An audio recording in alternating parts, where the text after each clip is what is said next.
Buenos días a todas y todos. Y no puedo evitar sentir cierta emoción de estar presente acá.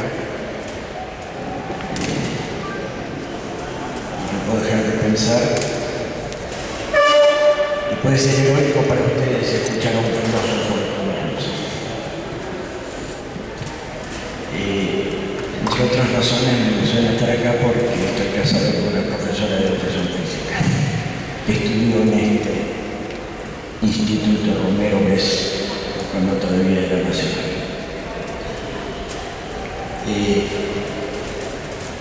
Quiero decirles una cosa más allá de que me comprometí conmigo mismo. Esto es una deuda conmigo mismo desde el año 2006. Y cada vez que me presentaran fuera donde fuera y en el idioma que fuera, iba a agregar el dato más importante de los últimos años de mi currículum, y es que soy abuelo. ¿Qué es fundamental? En esa vuelta de la vida justamente Paula me tocó estar ahí como directora del jardín donde empezó mi nieta mayor, ahora ya está en primer grado, ya ves. Pero lo digo honestamente porque creo que a uno le cambia enormemente la vida. Es el mismo, pero como decimos los filósofos, no es igual. Esta frase es solemnísima en la filosofía, viene de Heidegger. Y si bien se escribe en alemán, dasselbe ist das Gleiche. Lo mismo no es lo igual. Y esto es parte del tema que también quisiera conversar con ustedes. La otra cuestión que no puedo sustraerme de decir es agradeciendo lo que vimos recién, que no es solo verlo, sino sentirlo. Y esto me parece importante. Y tengo una excusa. Dos. Una, Platón decía, Platón, el viejo Platón, que no lo dijo cuando era viejo, cuando era joven, pero no siempre cuando hace referencia a Platón dice el viejo Platón. Que la filosofía es la más alta de las músicas. No sé si estaba en sus cabales cuando dijo eso, pero lo dijo. Y la otra cosa es Federico Nietzsche, un filósofo de fines del siglo XIX, comienzo del XX, que dice: algún día puede que la filosofía aprenda a danzar. Qué desafío, ¿no? Porque ¿sabe cuál es el problema? Que me hizo un pensador argentino que yo estimo muchísimo, Rodolfo Busch. El problema que tenemos es como en la danza, cito de memoria porque he trabajado con él y conozco muchos sus textos. El problema que tenemos es como en la danza de las trenzas navideñas y la quebrada. La quebrada es una danza casi ritual que en Navidad se hace, que ponen una especie de poste muy grande y van trenzando y destrenzando trenzas alrededor del poste. Entonces dice Rodolfo Busch: nuestro problema es que nos pasemos trenzando y destrenzando sobre un corpus extraño, porque tenemos miedo de trenzar y destrenzar lo nuestro. Porque ¿cuál es el miedo? Que demos pasos ridículos y nos caigamos en la danza. Así cuando veía hermosísima interpretación también mística, me vino a la memoria y dije: me va a servir para empezar, porque creo que eso tiene mucho que ver. Bueno, miren, yo tengo cosas escritas sobre estos temas, pero no me gusta mucho leer, así que yo no voy a leer así en público. Voy a más o menos tratar de darles las ideas que quiero manejar y sugerir, más que nada porque me parece central la temática. Y la temática tiene realmente creo que fue muy oportuno, no sabía qué iba a hacer, lo que Paula trajo del verso de Galeano. Es decir, justamente el tema de fondo es relacionar cuerpo y sujeto pedagógico. O más simplemente, ¿se escucha bien atrás? No. Más, ahí el asunto es no metérselo en la boca. Ahí es mucho mejor. Les decía, de alguna manera el tema es tensionar un poco esta relación sujeto-objeto, criticándola para mostrar que en el fondo hemos quedado entrampados en esta danza extraña, justamente. Entonces al cuerpo lo pusimos como objeto sobre el cual hay que danzar. Y el tema es que nos animemos a dar pasos que nos hagan perder el ritmo de la danza y darnos cuenta que en realidad, y esta sería la idea que quiero explicarles, el cuerpo es sujeto. Pero lo voy a decir de otra manera. En realidad, yo me animaría a acercarles a esta idea que al cuerpo lo podemos definir, más allá de las definiciones que da la biología, que da la fisiología, que da la misma matemática. Ustedes piensen que la idea del cuerpo quedó muy fuertemente metida en nuestra mentalidad, sobre todo a partir de la edad moderna de la física nuclear, cuando se empezó a hablar del cuerpo como la materia extensa, medible, etc. En realidad, yo me voy a animar a hacer tres afirmaciones. Por de pronto, partir de esta idea, que el cuerpo busca su sujeto. Esta sería la idea principal que voy a querer explicar. Para lo cual, el punto de partida es algo que puede parecer muy elemental, pero créanme que, como se dice vulgarmente, hay mucha agua bajo el puente de lo que voy a decir. Empezar por tomar conciencia que el cuerpo nos coloca ante la situación de que estamos, meramente estamos. Nosotros en español tenemos una curiosidad. Tenemos dos verbos que en otras lenguas se vuelven locos cuando aprenden la nuestra, que son ser y estar. Cuando un extranjero aprende nuestra lengua, nunca termina de saber del todo si se dice soy sentado o estoy sentado. Porque va a su diccionario, to be, ser o estar. Esto, ser o estar, y así tenemos en otros idiomas. Y sí tenemos dos, con una curiosidad lingüística muy particular. Y se las quiero contar porque es clave para entender esta afirmación de que el cuerpo busca su sujeto partiendo de estar, meramente estar. Porque ¿saben cuál es el problema? Que nos hemos acostumbrado a pretender ser sin estar.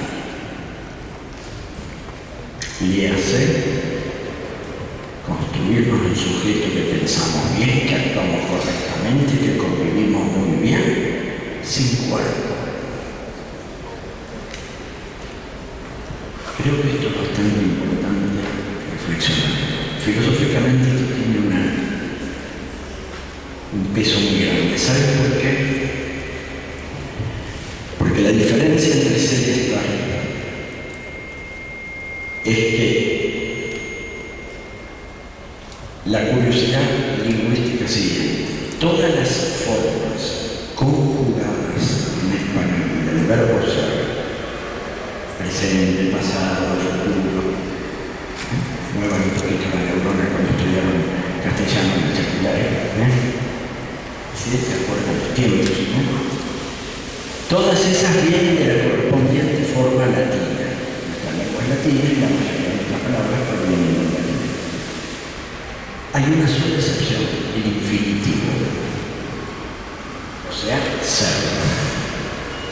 El infinitivo no viene del correspondiente verbo latino, viene de otro verbo latino. Se los cuento esto por lo siguiente: ¿saben de qué verbo viene a ser?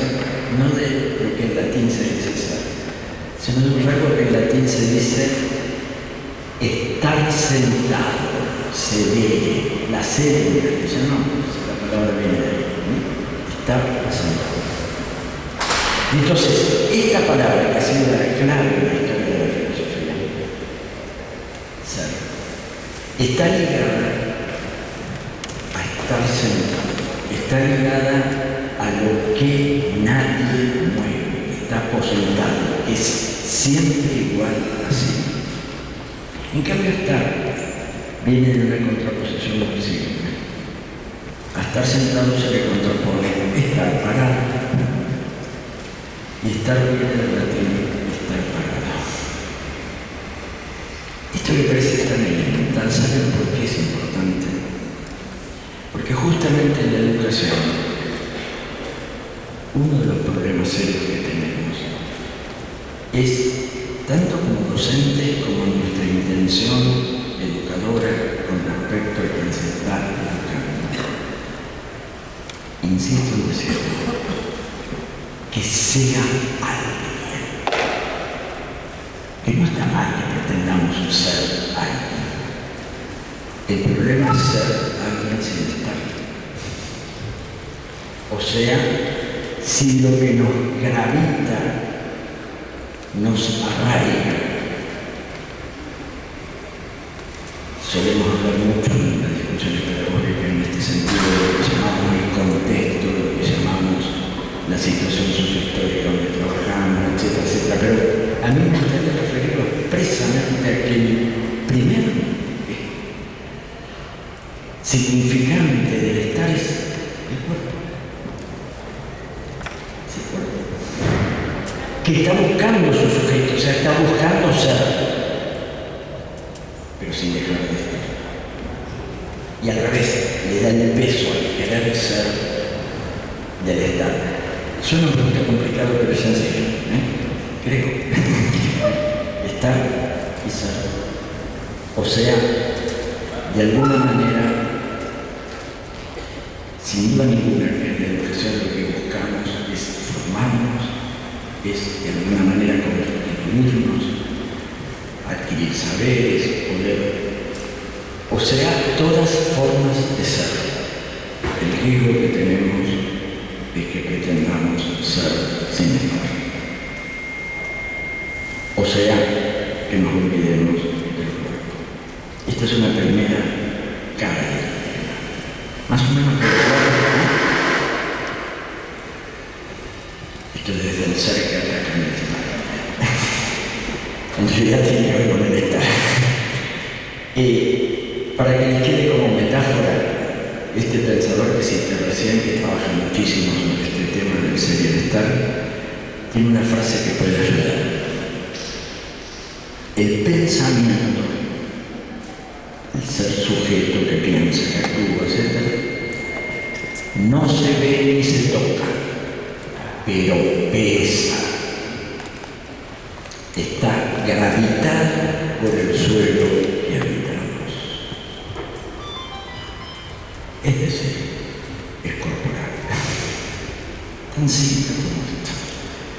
Pero la ilusión que hemos tenido durante mucho tiempo, que muchas veces se nos instala en el imaginario, incluso en el educativo, es que para ser sujeto, para pensar, tengo que desgravitar.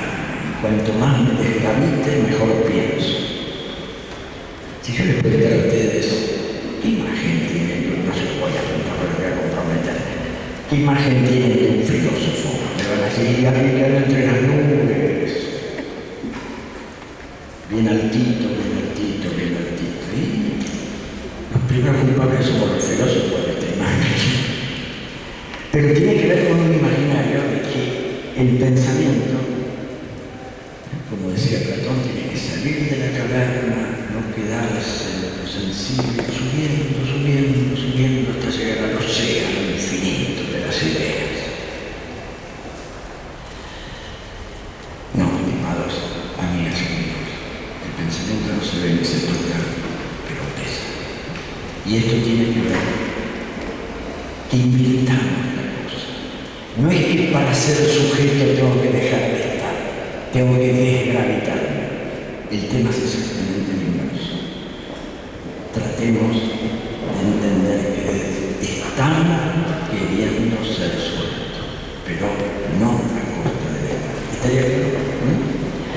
Pero no basta esto. Hay una segunda cosa que quisiera agregarles a esto, que tiene que ver con la idea que justamente el cuerpo no solamente está queriendo ser sujeto, sino que tiene una peculiaridad que es el inicio de otra cuestión. Es un rostro que nos interpela. Esta expresión no es mía, es de un gran filósofo del último tercio del siglo XX que falleció hace unos 10 años, menos 7 años, Emmanuel Levinas,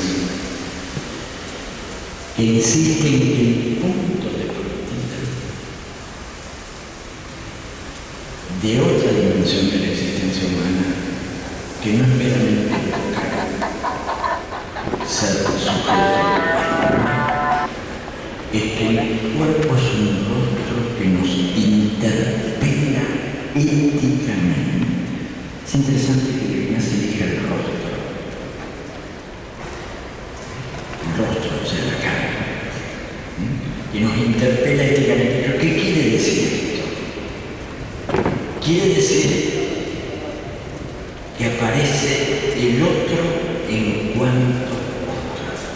Y esta sería la segunda idea que quisiera dejarles cuenta. El cuerpo en cuanto rostro interpelante nos está diciendo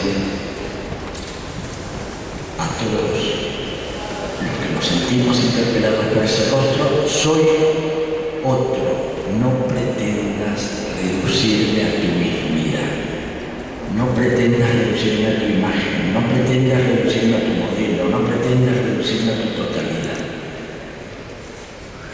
¿Y qué me está diciendo el rostro del otro? ¿Por qué me interpela éticamente? Porque simplemente me dice, cito al Levinas, heme aquí, no me violentes, no me conviertas en un objeto de tu conocimiento, en un objeto meramente en un objeto de tu conocimiento, meramente en un objeto de tu deseo, meramente en un objeto que puedas incluirlo en tu totalidad. Siempre hay una alteridad. Esto, estimados amigas y amigos, abre el campo inmenso del fundamento ético de la educación. En última instancia, ningún gesto educativo justifica la violencia al otro en cuanto otro. O sea, siempre tenemos que sabernos interpelados éticamente por la alteridad, que no es meramente por la diferencia. Esto quisiera aclarárselos. Hoy día se habla mucho de estar atento a las diferencias, atender a las diferencias, hacernos cargo de las diferencias. Pero ¿saben cuál es el problema de hablar solo de las diferencias? Que la diferencia implica un referente a uno mismo. Para que yo pueda decir esto es diferente, tengo que tener un criterio. ¿Diferente de qué? Y de esto. Diferente de mí. No digo que esté mal, que nos hagamos cargo de la diferencia. Digo que hay algo anterior al tema de la diferencia, porque el otro no es meramente el diferente de mí. Es el otro en cuanto otro. Piénsenlo un segundito nomás. Y por eso la interpelación es ética. A ustedes, como a todos los que nos dedicamos o se vayan a dedicar, a ustedes, a la docencia en cualquier tipo de nivel, van a encontrar los rostros de los otros que los interpelan. Y que le están diciendo, edúcame, enséñame. Sí, trataré de educar, trataré de enseñar, trataré de mostrarte saberes, pero nada de esto va a justificar que violente tu alquilidad. Siempre vas a ser un otro. Dicho sea muy paso, las cosas más importantes se dicen siempre del paso. Lo que voy a decir es lo más importante. Es esto lo que permite que los humanos tengamos una relación donde, por muy profunda y estrecha que sea con el otro, si lo respetamos como otro en cuanto a otro, esa relación la podemos llamar amor, amistad y sobre todo justicia. Yo solo poner un ejemplo otra vez que explico esto que me parece que uno puede decir una relación intensa que tiene con alguien, amigo, novia, marido, lo que fuera, muy intensa. Tan intensa que dice, yo muevo un pelito y ya sé lo que está pensando. Bueno, eso puede indicar una relación profunda, de mucho conocimiento del otro, etc. Pero, ¿cuál es el detalle? Que si reduzco la relación a esa imagen que me hago, deja esa relación humana profunda. No sé si soy claro en esto, pero me parece importantísimo tenerlo presente, porque como educadores, lo que sin ninguna duda vamos a tener siempre delante es un rostro que nos interpela éticamente.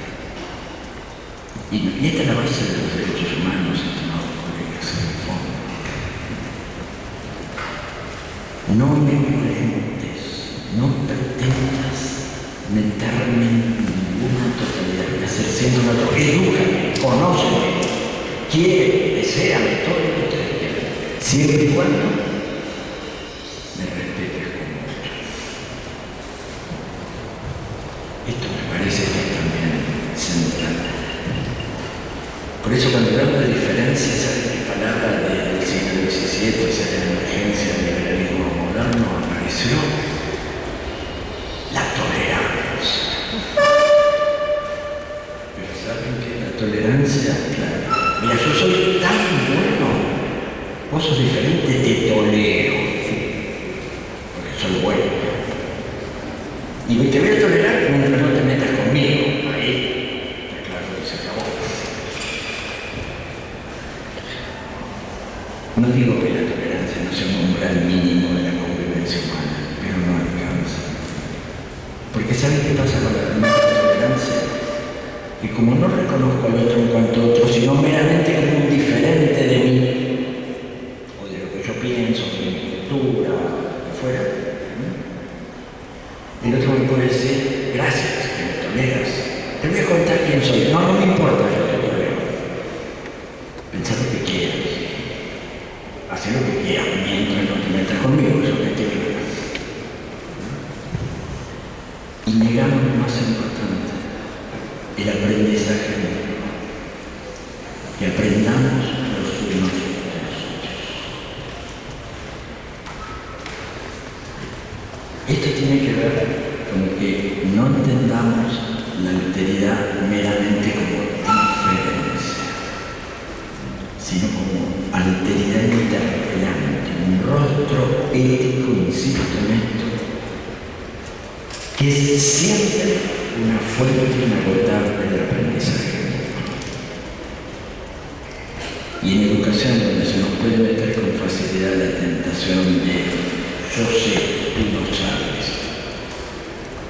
yo tengo el monopolio. Bueno, no yo, lo que pasa es que estoy formado en esto, entonces te voy a meter en esto.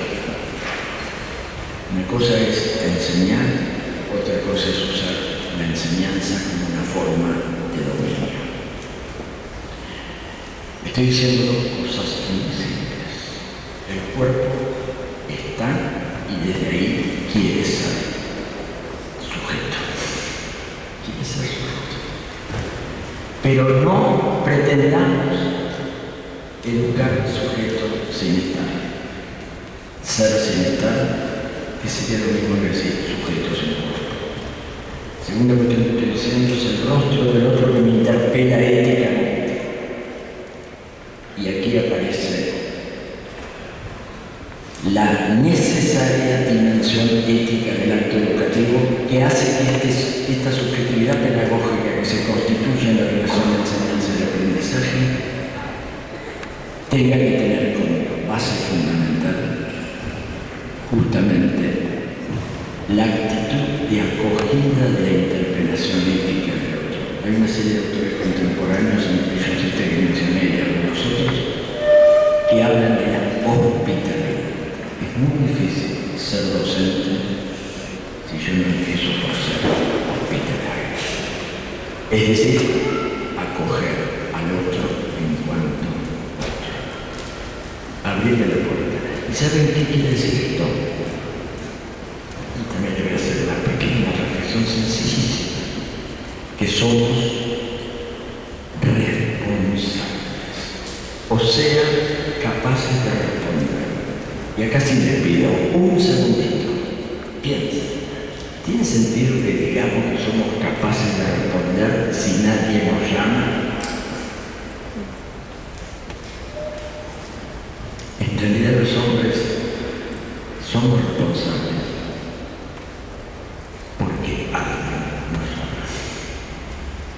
Somos el único viviente en este planeta que podemos ser interpelados por otro que me toca la puerta. Y entonces ahí sé que soy responsable. Nunca lo sabría si no es porque hay un rostro que me interpela. Esta idea me parece interesantísima. Después viene la responsabilidad en el otro sentido de la palabra. Que más usamos. Es decir, soy responsable, el otro es responsable porque me toca la puerta. Después viene sí mi respuesta. Puedo abrir o cerrársela en la nariz. O sea, lo puedo acoger hospitalariamente o lo puedo violentar. Pero esto hiere el narcisismo de Occidente, estimados amigos. Siempre hemos creído que la iniciativa la tiene el sujeto.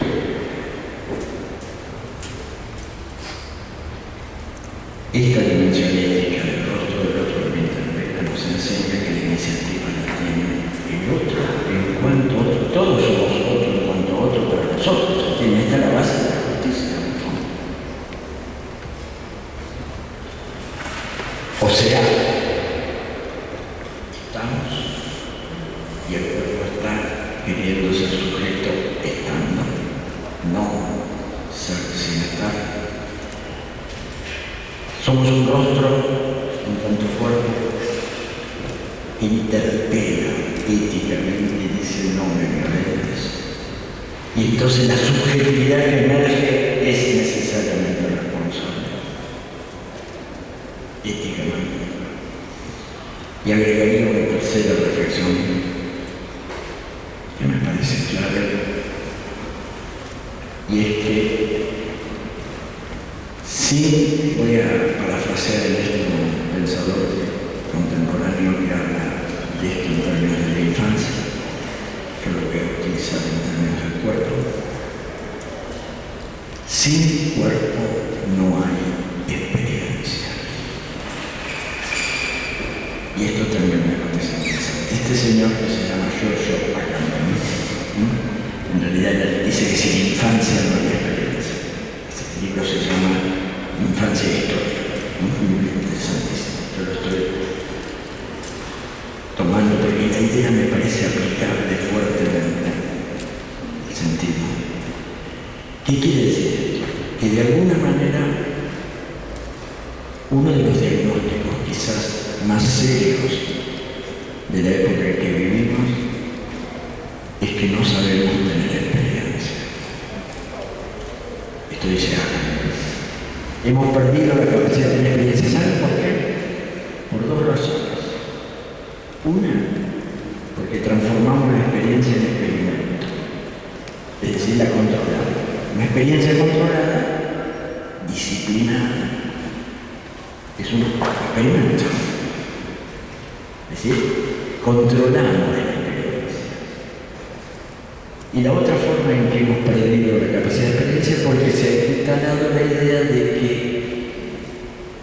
la experiencia no vale, la banalizamos. Me pongo en el lugar docente. Si un alumno viene y me dice, profesor, yo esto lo sé por experiencia. No, ya no sabes nada. No es por experiencia. Tenés que, es decir, le digo un ejemplo muy simple. Entonces, en este sentido, creo que es importante entender que de alguna manera la corporalidad nos constituye ciertamente como sujetos que estamos, ciertamente como un rostro, otro que interpela, pero también nos constituye como un sujeto posible, histórico, capaz de transformar la historia, es decir, de tener una experiencia. De tener experiencia, es decir, de desafiar el orden, como diría Michel Foucault, del discurso. Desafiar el código. En este sentido que Agamben hace su reflexión muy bien, ¿no?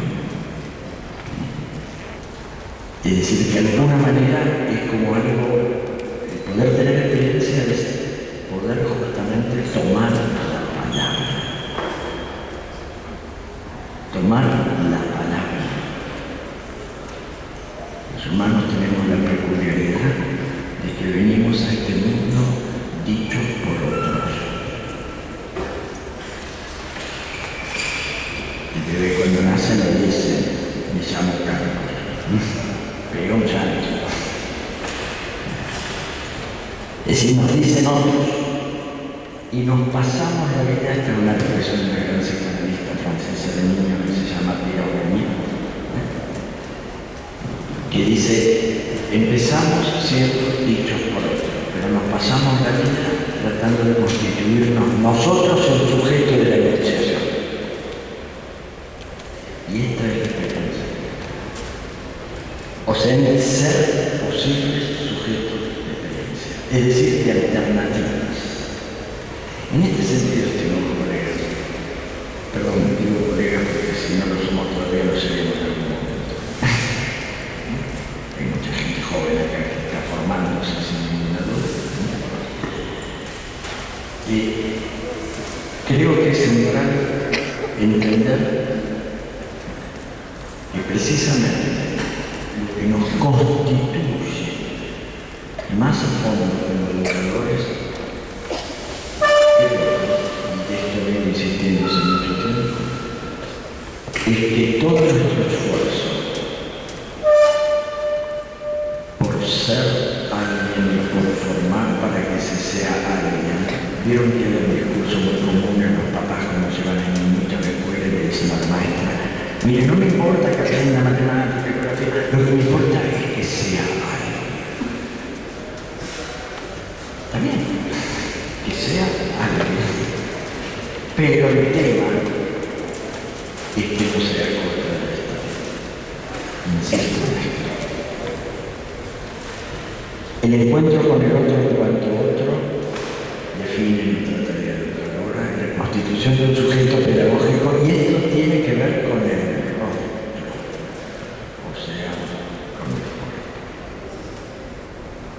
también central. Y el estar obviamente tiene que ver con el cuerpo, que es lo que nos vive ahorita. De ahí puedo decir y tener un criterio para decir si mi pensamiento está gravitado o ilusoriamente desgravitado. Todo esto es muy fácil de decir.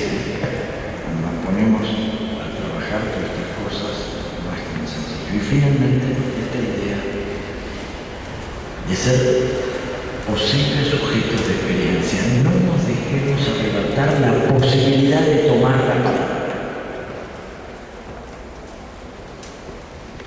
Como docentes, este es un tema central. Y la palabra, nos guste o no nos guste, empieza por ser sonido de articulación, aire que se respira, boca que se mueve, o sea, cuerpo. Uno con el tiempo termina diciendo, ¿cómo puede ser que alguna vez se haya pretendido separar el cuerpo del sujeto, de la mente? Se hace como difícil de entender. Y sin embargo ha sido una larga tradición. La cosa extensa, la cosa pensante, el cuerpo y el alma van de distintas formas en que se ha ido explicitando. Siempre detrás estaba la preocupación por ver cómo los uníamos. Ustedes conocerán la historia de Descartes, ese filósofo moderno, ¿no es cierto?, que insistió en una cosa eran los cuerpos como cosas extensas y otras son las ideas que están en la mente. Pero ¿cómo los uno? ¿Cómo los uno?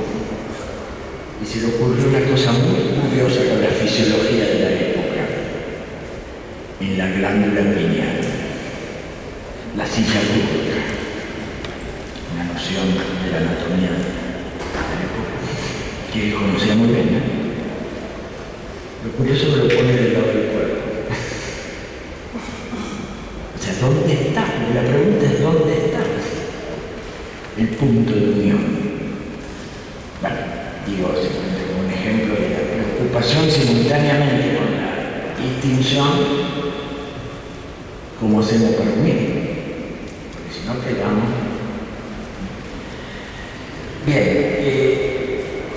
entonces les decía, estar la interpelación ética del rostro y la toma de la palabra como posibilidad de constituirnos en sujeto. Estoy en un lugar donde la responsabilidad es preparar para la educación corporal en sus distintas formas y modos. No me voy a meter a hablar mucho de esto porque quien más me va a retar es mi señora, que es profesora de educación física. Pero sin duda ninguna que tengo claro que es eso. En este lugar ustedes tienen como preocupación con ese matiz tan importante, precisamente de insertarlo en la llamada formación integral, la educación humana, desde ciertos supuestos que no pueden menos que ser estrictamente democráticos. La educación física es para todos, no es para algunos. Porque todos somos buenos. Bueno, quiere decir que todos podamos ser campeones o podamos hacer la maravilla que hicieron estos jóvenes. Pero que la educación es para todos, no tengo física, no tengo ninguna. Y todas estas cosas también son muy fáciles de decir. Todos sabemos lo que es. Entonces, en este sentido, a mí me parece que podría ayudarles a hacer esta reflexión.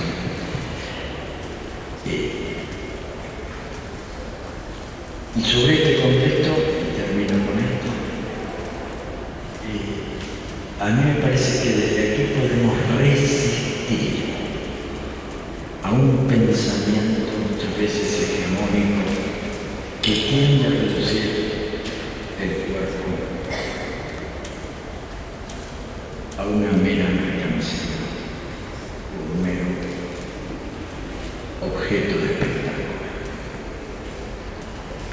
Creo que la clave en esto, cuando ustedes están haciendo y están formándose como educadores corporales, haciendo educación física, están formando subjetividad. Y esto me parece central. Pero a su vez, ojalá partan siempre de esta triple convicción.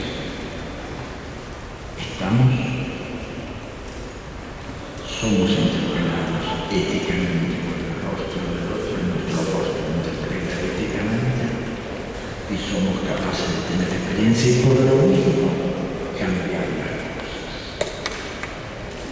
Lo peor que nos puede pasar como docentes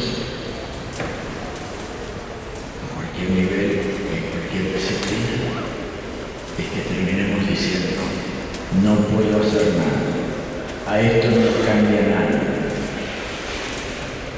como uno escucha muchas veces hoy día. No sé qué hacer con estos chicos, son distintos. En vez de pensar, qué suerte que son distintos. Porque lo mismo no es igual, insisto en esto. Claro, la condición de posibilidad de todo esto, mis amigos siempre me dicen que yo 3 veces digo que termino, la tercera es la válida. Ahora sí quiero terminar. No, una cosa que me parece importante es un supuesto de todo esto, estimados chicos, y es que para poder saber que estamos, para poder sentirnos responsables en el sentido de abiertos a la interpretación ética de lo que hay, y en última instancia para sabernos posibles sujetos históricos que transformemos en la injusticia reinante, o sea, creamos un mundo más justo. Tenemos que sabernos, y voy a usar una palabra que les va a llamar la atención, no la tomo de mí mismo, sino de este filósofo que mencioné recién, Levinas. Sabernos vulnerables. No en el sentido sociológico de la palabra que se usa mucho el día de los grupos vulnerables, eso lo han escuchado muchas veces, sino en un sentido mucho más profundo, ligado a que podemos ser tocados, podemos ser interpretados. Justamente el totalitario, el autoritario, por no decirles el fascista, o algo por el estilo en términos políticos. ¿Cuál es su punto de partida? A mí nadie me toca. Yo soy invulnerable. Si soy, la palabra vulnerable en latín quiere decir la herida, lo que al tocar me hiere. Y eso es el cuerpo. A mí me parece particularmente interesante. Decir que somos vulnerables es decir que podemos ser tocados. Es decir, podemos ser acariciados sin que reduzcamos al otro a nosotros, sino manteniendo ese otro, que es la clave de cualquier relación humana y sobre todo el reclamo de la justicia. En última instancia sería mi idea final.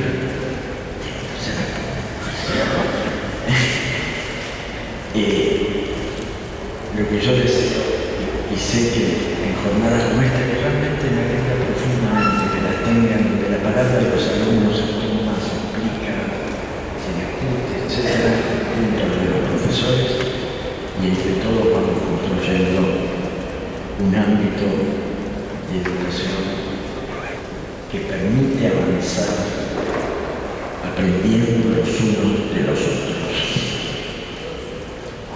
pero sabiéndonos vulnerables y sabiendo que, en ese sentido, vulnerables en el sentido de que podemos ser interpelados, no creyéndonos que a mí nadie me toca. Y desde ahí no tengo ninguna duda que saldrán experiencias